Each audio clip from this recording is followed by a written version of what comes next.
Welcome, souls seeking peace, to the first episode of Unlocking Inner Peace. And I'm delighted to accompany everyone on this journey to discover the secrets that help make our lives lighter and more meaningful. Perhaps, within us, everyone wishes for a life painted entirely in rosy hues, right? A life where everything goes smoothly, joy follows joy, with no worries, no sorrows. But if we're truly honest with ourselves, you'll find that real life isn't quite like that. Alongside the brilliant moments, there are always low notes, things that don't go as planned, uncomfortable feelings that we, whether we like it or not, have to face. Have you ever asked yourself, why do I feel this way? Why aren't things going my way? Is there any way to reduce these negative feelings? If you've had such concerns, then today's podcast episode is for you. In this first episode, we won't rush to find magical solutions. Instead, we'll do something incredibly important together, a foundational step that, if overlooked, all subsequent efforts to find peace might just be like building a house on sand. That is, to look directly at and understand the unavoidable low notes in the symphony of life. Sounds a bit gloomy, doesn't it? But trust me, bravely facing and clearly understanding these not-so-pleasant aspects is precisely the first key to opening the door to true peace. Like a doctor, before prescribing medicine, they must correctly diagnose the illness. We are the same. If we want to find serenity, we first need to clearly understand what is making us uneasy. So, are you ready to unveil the mystery with me, to explore these very human low notes? Find a truly comfortable space, take a deep breath, and let's begin this meaningful journey together.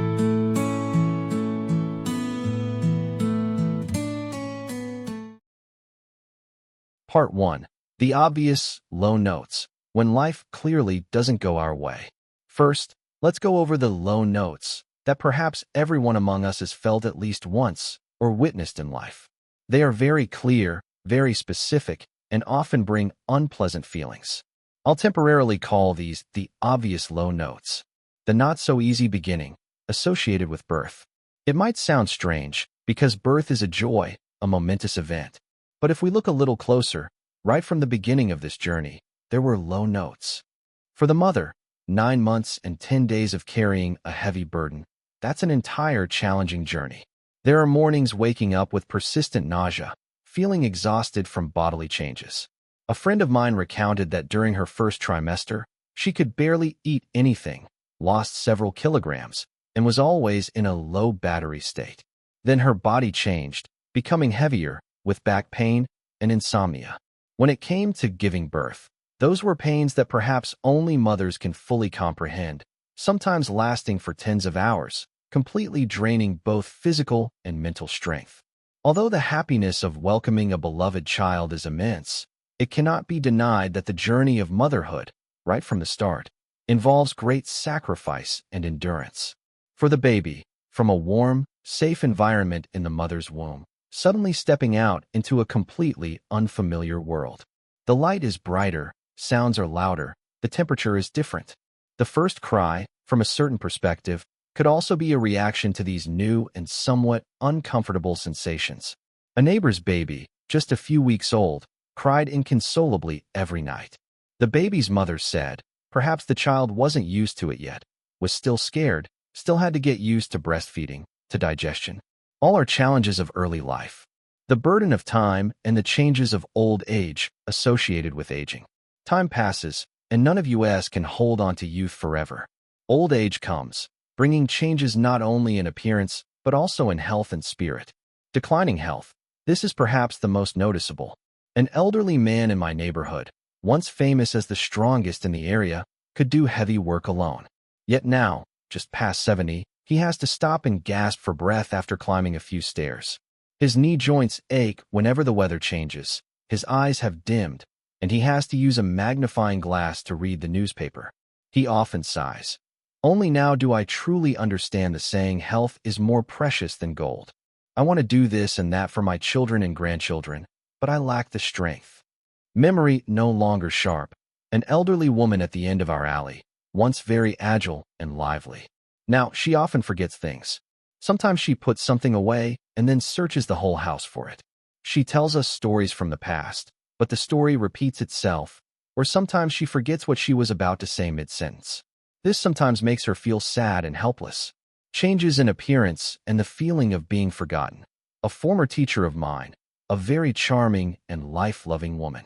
Meeting her again recently, she confided that sometimes she feels disheartened when she looks in the mirror and sees more wrinkles, her hair noticeably grayer.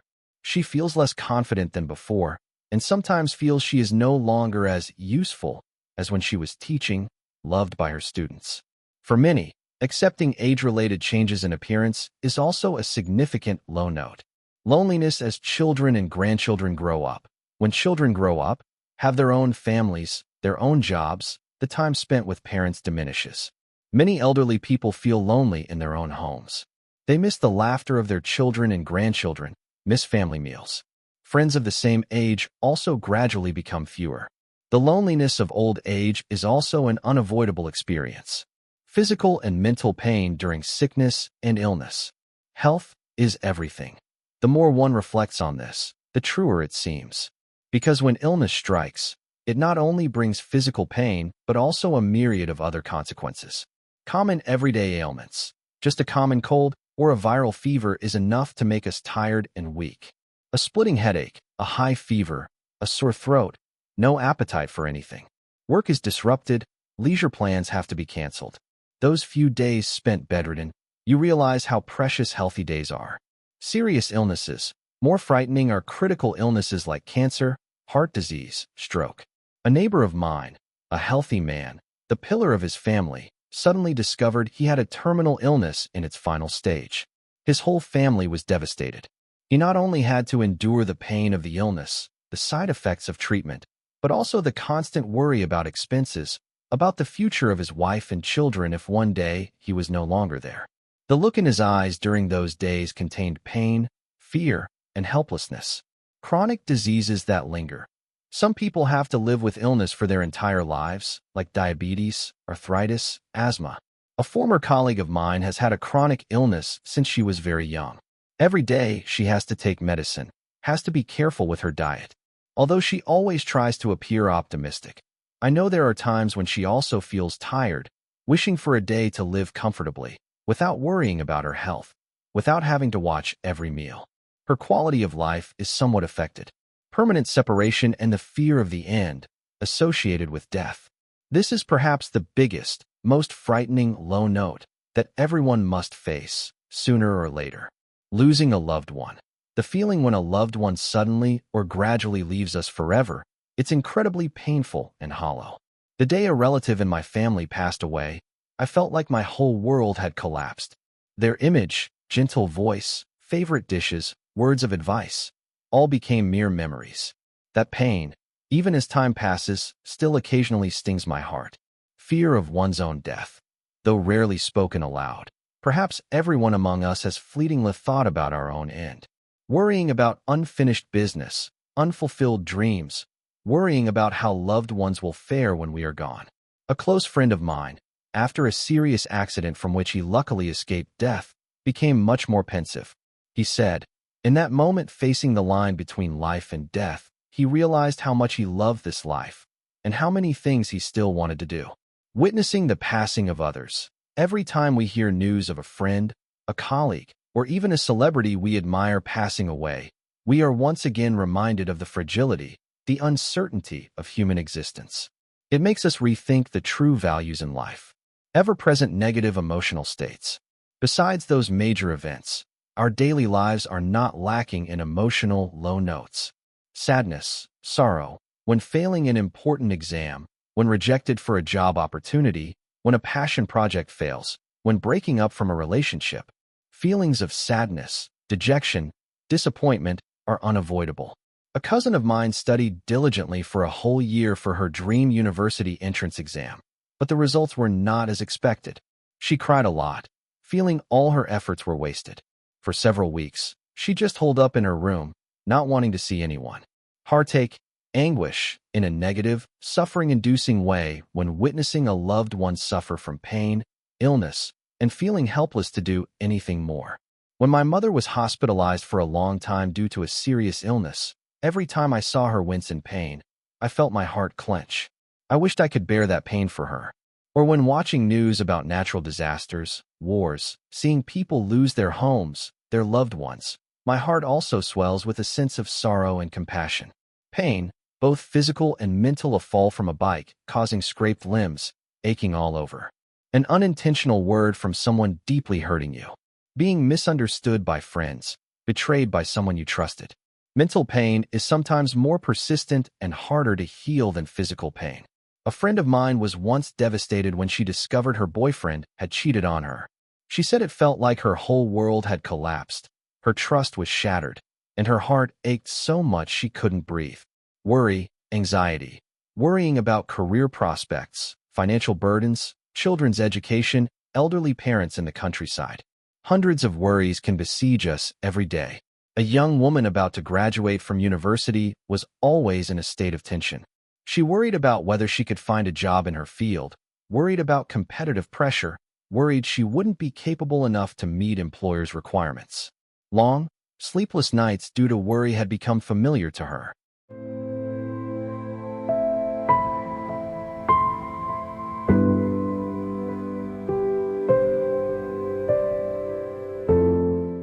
Part 2. Fleeting joy. The fragile beauty and regret when good things fade. Besides the obvious low notes we just went over, there's another kind of unsatisfactoriness that is more subtle, often hidden behind things that seem good. It's when the joys, the happiness we attain, don't last forever. They come and go, shine brightly, then fade, leaving in our hearts a bit of regret, a sense of emptiness. I call this fleeting joy. The fragile beauty and regret when good things fade. All happiness will eventually change form or fade. The dream vacation, you eagerly plan a trip far away to a new, unfamiliar land. The days there are wonderful. You explore beautiful sights, enjoy delicious food, experience new things. But then, every trip must end. Sitting on the plane back, looking at the photos you just took, you feel happy for the beautiful memories. But also a little sadness creeps in because the fun ends quickly. The euphoric, free feeling of those days gradually recedes, giving way to the whirlwind of daily work. You wish the trip could have lasted longer. The joy of owning a new item. You dream of having the latest smartphone, a designer handbag, or a fancy motorbike. You work hard, save money, and finally buy it. In the early days, you feel extremely happy, proud, caressing it constantly. But then, after a while, maybe a few weeks, a few months, that excitement diminishes. The item becomes something familiar, no longer bringing that special feeling it did when it was new. Then you start longing for something else, something newer. A lively party, a reunion, friends meet after a long time, endless stories, bursts of laughter. The atmosphere is truly joyful, warm. But then, every party comes to an end. People say goodbye and go home, leaving a slight feeling of emptiness, of lingering attachment. You look forward to the next fun gathering, but that moment has passed. Achieving an important goal. After so much effort, you finally get promoted, or complete a major project, or graduate from a difficult course. A surge of pride and satisfaction. But that joy, however great, doesn't stay forever with the same initial intensity. It subsides, becomes a beautiful milestone, and you have to continue facing new challenges, new goals. Good health is not permanent either. From peak performance, a friend of mine was once a very good athlete, winning many medals in his youth. His body was firm, flexible, full of energy. But now, in middle age, although he still tries to maintain his training, he admits that his endurance has decreased, his speed is not what it used to be, and occasionally aches and pains visit after a heavy workout. He says, looking back at old photos, I feel a little regretful. That time of youthful, invincible health, it passed so quickly. Recovery after illness. When you've just gone through an illness, even just a common cold, you feel incredibly grateful when you recover. You breathe fresh air, eat with appetite, move around briskly. You tell yourself you'll have to take better care of your health. But then daily life, with all its worries and pressures, sweeps you away, and sometimes you become neglectful again. Until a sign of fatigue or a slight headache appears, you're startled into realizing, that wonderful feeling of being healthy is also so fragile. Close relationships also constantly change. Love, friendship, family ties, the most precious emotional bonds, are also not exempt from the law of change. Love from passionate to calm, or even fading. In the early stages of love, everything is beautiful, romantic. Two people always want to be together, texting all day, surprise gifts, sweet words. But over time, especially after marriage, having children, life becomes busier. Feelings can transform into another form, becoming more realistic, more responsible, sometimes even involving conflicts, quiet periods. The thrilling, infatuated feeling of the early days may no longer be constant. If not skillfully nurtured, love can even fade, crack. Close friendships can drift apart over time. A close friend and I were inseparable since our school days. We shared every secret, understood each other with just a glance. But after graduating from university, she went to study abroad, then got married and settled overseas.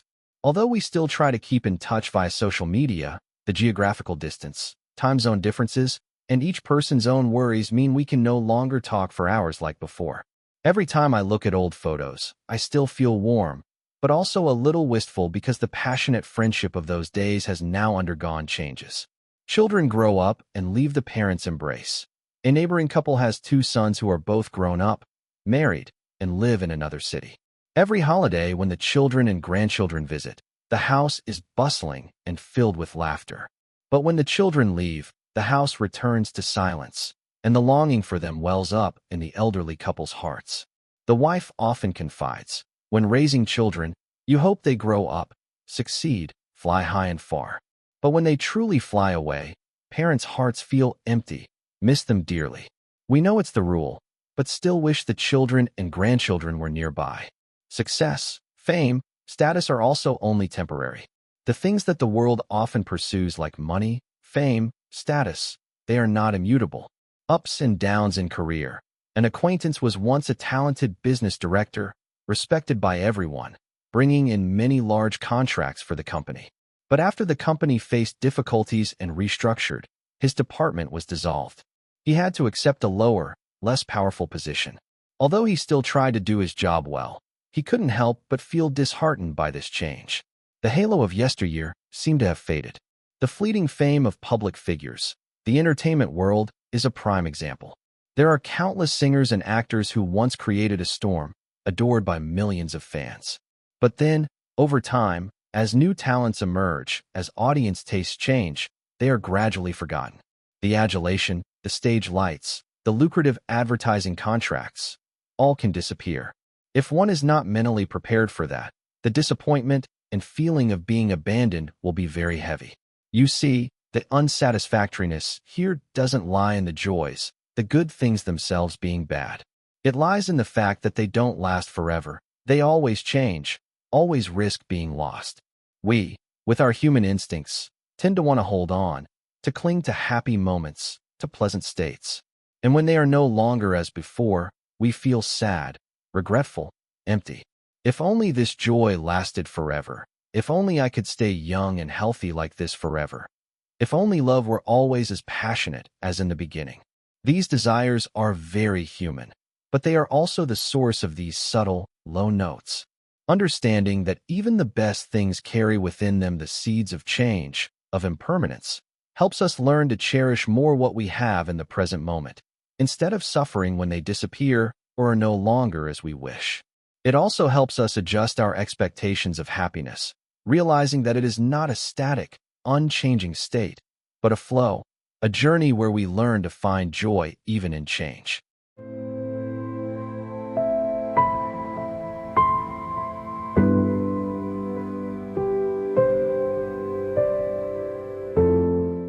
Part 3.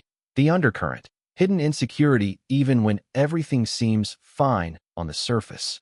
We have journeyed together through the obvious low notes and the fragility of fleeting joy. Now, we will dive a little deeper to explore an even more subtle aspect of unsatisfactoriness. This is an undercurrent, a hidden feeling of unease, of dissatisfaction, that can exist even when our lives seem very fine on the surface, with no major upheavals. I call this the undercurrent, hidden insecurity even when everything seems fine on the surface. This is perhaps the most elusive aspect, because it's not a specific pain like illness, nor a clear loss like a breakup. It's like a soft whisper of dissatisfaction, a vague sense of something missing, a simmering tension that perhaps many of us have felt without being able to name. It stems from the very nature of constant change, the constant movement of all things, and from the way we often unconsciously cling to things that are inherently unstable. The invisible fatigue of having to be and maintaining an image. In life, we often wear many hats: a filial child, a good student, a dedicated employee, a reliable friend, a model parent, an ideal spouse. The effort to fulfill these roles well, to meet expectations, both our own and those of others, of society, sometimes brings an invisible pressure, a constant tension. Example of perfection pressure. A woman was very successful, had a happy family, and well-behaved children. Outwardly, everyone admired her life. But she shared that she always felt pressure to maintain that perfect image.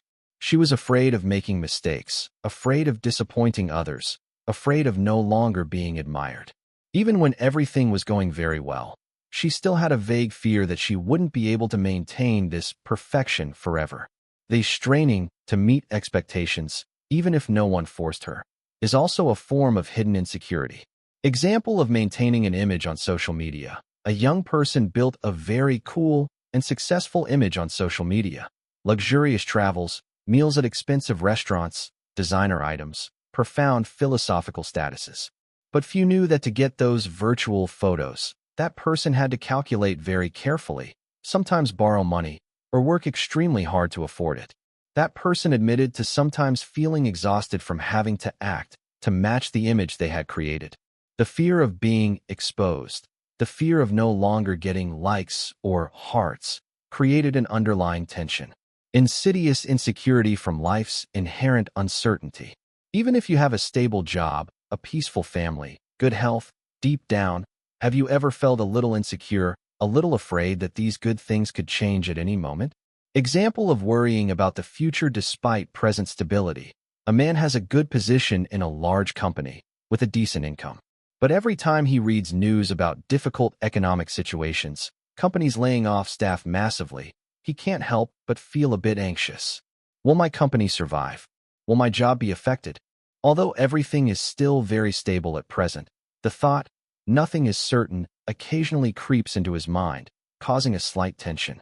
Example of worrying about loved ones despite their current health.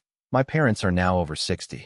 Although they are still healthy and lucid, every time I hear news of an acquaintance in the neighborhood suddenly having a stroke or contracting a serious illness, I can't help but worry about my parents.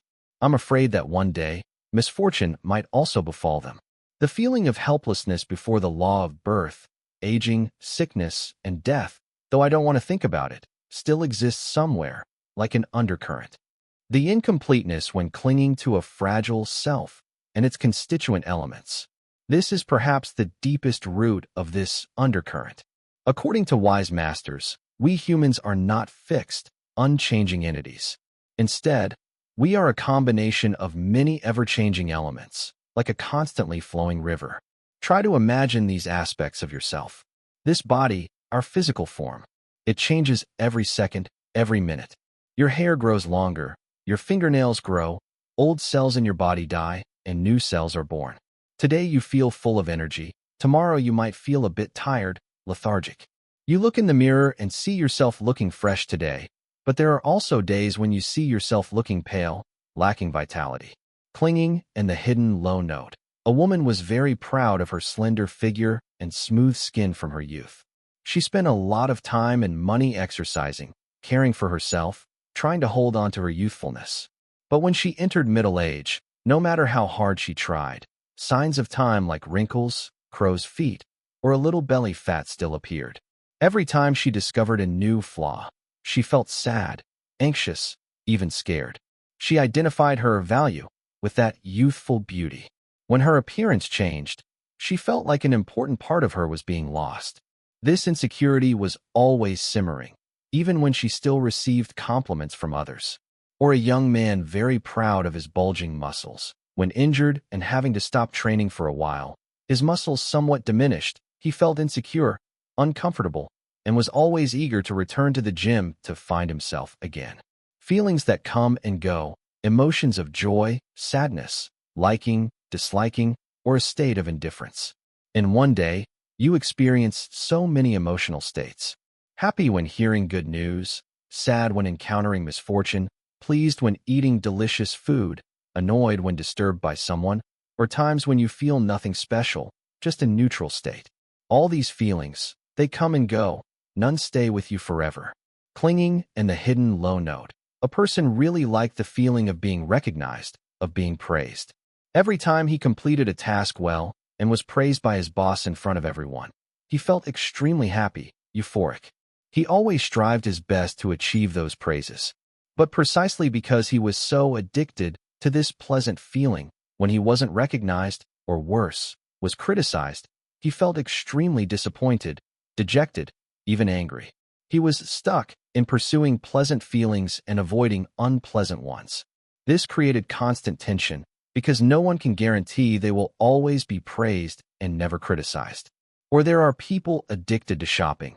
Only when they successfully check out do they feel happy, satisfied. But that joy passes very quickly, and they have to continue searching for the next item to fill the emotional void. How we perceive, imagine, and label things, our notions, concepts, imagination. When you meet a stranger, based on their appearance, way of speaking, you might imagine in your head, this person seems friendly, or this person looks unapproachable.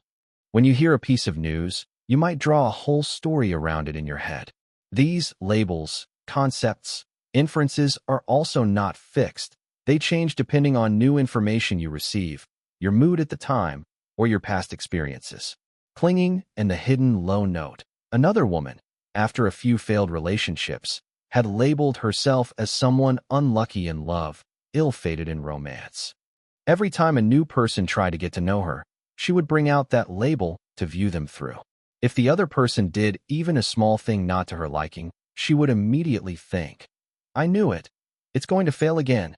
She was stuck in that notion, that negative image of herself and relationships, making it difficult for her to open her heart and truly experience love fully. The insecurity of failing again was always present in her mind. Or there are people who always think life is unfair, and they always find evidence to reinforce that belief, making them always feel dissatisfied, even when good things happen. The currents of thoughts, habits, intentions, and underlying psychological reactions, our inner motivations, urges, behavioral patterns. These are more subtle energy flows within us, forming our personality, ingrained habits, hard-to-shed prejudices, sudden intentions, or automatic emotional reactions. For example, the habit of scrolling through your phone as soon as you wake up in the morning, the intention to help someone in difficulty on the street, or the reaction of flaring up in anger when interrupted. These flows are also formed from past experiences, past conditioning, and they can also change if we consciously practice. Clinging and the hidden low note. A man had a habit of procrastinating. He knew it wasn't good, it affected his performance and caused many problems. But every time he had a task to complete, thoughts like, I'll do it tomorrow, this is too hard, what do I do now? I need more inspiration.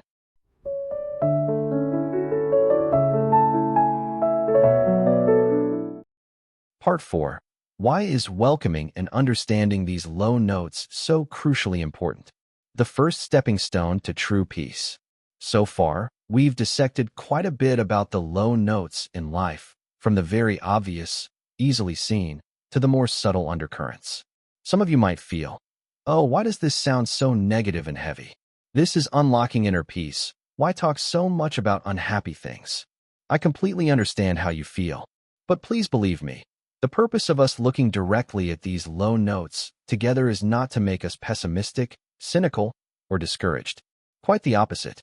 Bravely facing, identifying, and understanding these not-so-pleasant aspects of life is precisely the first step, the indispensable foundation for us to find peace and happiness in a more realistic and sustainable way. It's like when you want to clean a messy room.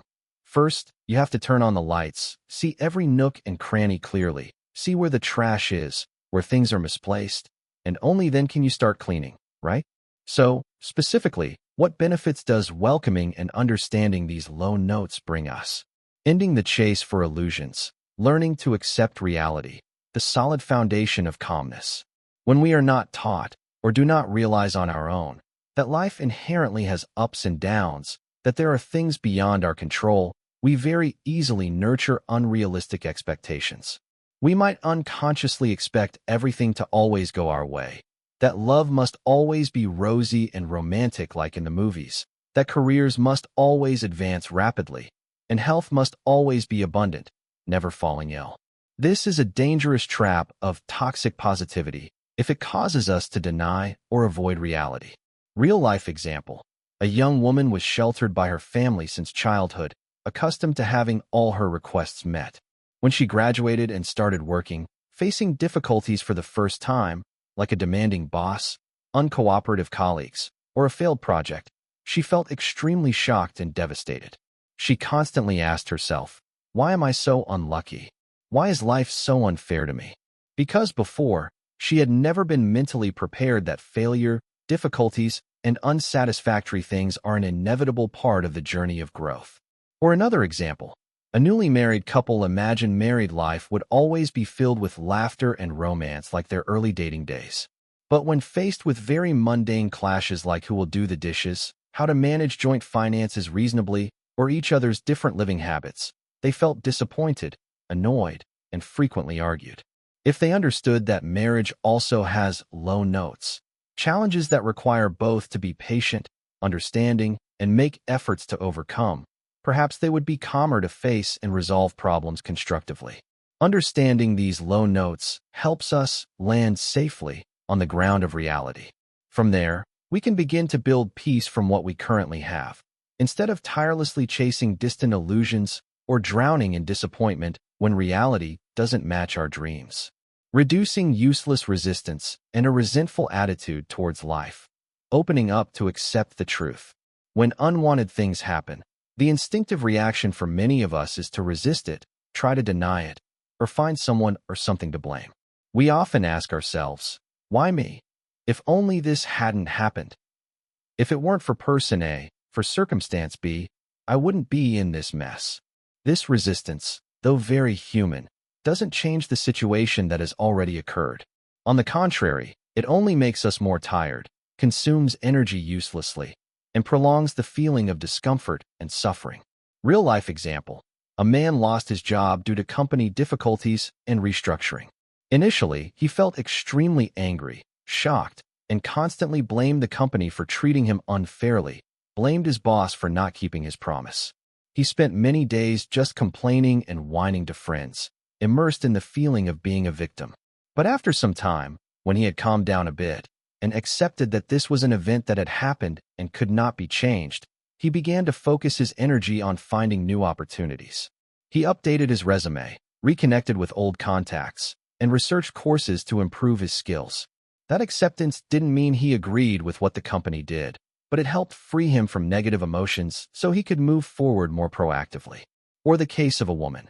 When she discovered she had a chronic illness requiring long-term treatment, she initially felt very devastated and didn't want to accept that harsh truth. She went to many different hospitals with the faint hope that there might be some diagnostic error. But when she understood that resistance only made her suffer more and become more tired, she began to learn to face it. She researched her illness thoroughly, learned to adjust her lifestyle accordingly, strictly adhered to the doctor's treatment plan, and sought support from family and friends. Although the illness was still there, her mindset was completely different. She became calmer, stronger, and even found joy in small, everyday things. Acceptance here doesn't mean surrendering or giving up negatively. It means acknowledging reality as it is, so that we can find the most appropriate and effective way to respond. It's like a sailor at sea. They cannot stop the rough waves, but they can learn to steer their boat to ride those waves safely, motivating us to actively seek real solutions, the path of growth and transformation. It's very obvious that if we don't realize we have a problem, or don't clearly understand the nature of that problem, we will never have the motivation to actively find a solution. Our brave act of looking directly at the low notes in our lives, analyzing them, understanding them, is the initial and crucial diagnosis. Only when the illness is correctly diagnosed can we find the appropriate medicine to treat it, or at least find the best way to live peacefully with it. Real-life example: a young friend, for a long time, often felt stressed, had trouble sleeping, a racing heart, and was easily irritable for no reason. Initially, this friend simply thought it was due to a busy work schedule and pressure. It wasn't until a relative shared the importance of mental health care and suggested the friend learn more that the friend began to read books, search for information online, and realized they were showing signs of psychological overload. From diagnosing their problem, the friend proactively sought a psychologist for counseling, learned relaxation techniques, and adjusted their lifestyle and work. Gradually, the friend's condition improved significantly. If the friend hadn't been willing to look at their problem seriously, they might have remained stuck in that cycle of stress and anxiety. Or another example: a family often had arguments and conflicts. Initially, both husband and wife thought the fault lay with the other for not understanding them, for not being willing to change. But after a frank and sincere conversation, prompted by a close friend, they looked at the problem together. They realized that the root of the conflicts was not just disagreements, but also that both lacked listening skills, open sharing, and had unrealistic expectations of each other. From diagnosing these deeper causes, they began to learn how to communicate more effectively, spend more quality time together, and try to understand each other better. Gradually, their relationship improved and became more harmonious. This is precisely the strong motivation for us to constantly learn, to constantly seek tools, methods, golden keys, which we will explore in more detail in subsequent podcast episodes of this Unlocking Inner Peace series, to help ourselves become better, stronger, and more peaceful amidst life's constant changes. Nurturing compassion for ourselves and others, we are not alone on this journey. When we only focus on our own difficulties, our own suffering, we very easily feel like the unhappiest person in the world, feel lonely, sorry for ourselves, and abandoned. But when we open our hearts, look more broadly, and understand that, everyone has their own low notes. Everyone has burdens, unspoken sorrows. We will look at others with more tolerance, empathy, and less judgment. Real-life example: a woman used to feel very annoyed and often complained about a colleague in her company because he often seemed irritable and unapproachable. But after coincidentally learning that the colleague was single-handedly shouldering the family's finances, plus caring for an elderly, seriously ill mother, the woman no longer felt annoyed or uncomfortable with him. Instead, a sense of understanding and a desire to share welled up in her. She proactively asked after him more often, occasionally helped him with small tasks at work when she could. And surprisingly, their relationship became much better and closer. Or in a support group for people who have experienced the loss of a loved one. When people bravely share their stories, their pain, their tears, they realize they are not the only ones in the world who have to endure such loss. They find empathy, understanding, and comfort from others in similar situations. This special connection brings immense spiritual strength, helping them gradually overcome difficult times. This compassion is not only directed outwards towards others, but it also turns inwards, towards ourselves.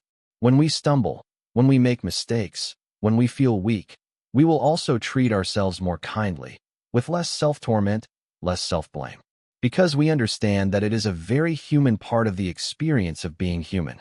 We are not perfect, and that is perfectly okay. Helping us appreciate the simple, peaceful moments in the present more, finding joy in simple things. If we always consider happiness and joy as givens, as things we are entitled to, we will very easily overlook, not recognize, or not know how to appreciate the beautiful, simple moments happening around us every day. But when we understand that everything can change, that joy is also temporary and fragile, we will learn to live more fully in each present moment. Real-life example: a man, after a long battle with illness and a fortunate recovery, felt that everything around him became more precious than ever. Waking up one morning, breathing in the fresh air, seeing the bright sunshine, hearing the cheerful chirping of birds, all brought him profound joy and gratitude. A warm family meal, a pleasant conversation with friends, or simply being able to walk by himself in the park.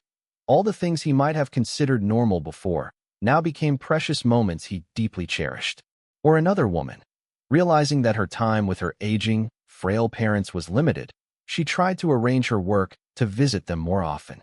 She patiently listened to her parents tell old stories, did small chores around the house with them, took them for walks, or simply held her mother's wrinkled hand. Each of those moments became incredibly meaningful and sacred to her. She no longer procrastinated on phone calls to check in, no longer hesitated to say words of love to her parents, because she understood that nothing lasts forever, and these present moments are priceless gifts. This is precisely the important premise for us to practice dwelling in the present. One of the golden keys we will explore more deeply in this podcast series, to know how to find joy and peace in the simplest things in life, instead of chasing distant things in the future or wallowing in past regrets. In summary, dear friends, our welcoming and understanding the low notes of life is not a negative or pessimistic act. On the contrary, it is an act of courage, of honesty with ourselves, and of wisdom. It's like a gardener who wants a beautiful flower garden. First, they must identify and remove all the weeds. We are the same. If we want peace in our souls, we first need to bravely look directly at the weeds that are troubling our minds. This is just the beginning, a very important diagnostic step. In the upcoming podcast episodes of Unlocking Inner Peace, we will explore more deeply the hidden causes behind these low notes, and most importantly, learn about the remedies, the paths, the specific golden keys to gradually transform them, to find true joy right in this ever-changing life.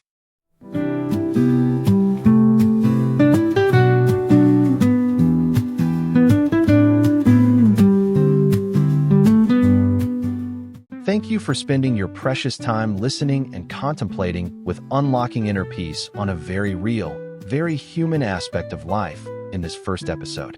I hope that today's sharing, though it may have occasionally touched upon the low notes in your heart, will help you gain a new, deeper, and more useful perspective on your journey to find peace. Remember, recognizing difficulties, unsatisfactory things is not for us to stop there and feel helpless. Instead, it is to give us stronger motivation, more clarity to seek light, to seek positive solutions. If you find this content valuable and meaningful, please don't hesitate to share this podcast episode with your friends and family, those whom you think might also need these sharings. And of course, please subscribe to the Unlocking Inner Peace channel so you don't miss the next episodes, which promise to be even more interesting and beneficial. Your support and companionship are the greatest source of motivation for me to continue this podcast series. Wishing you all a day full of energy, much joy, and that you find precious moments of peace amidst the flow of life. See you in the next podcast episode of Unlocking Inner Peace. Goodbye.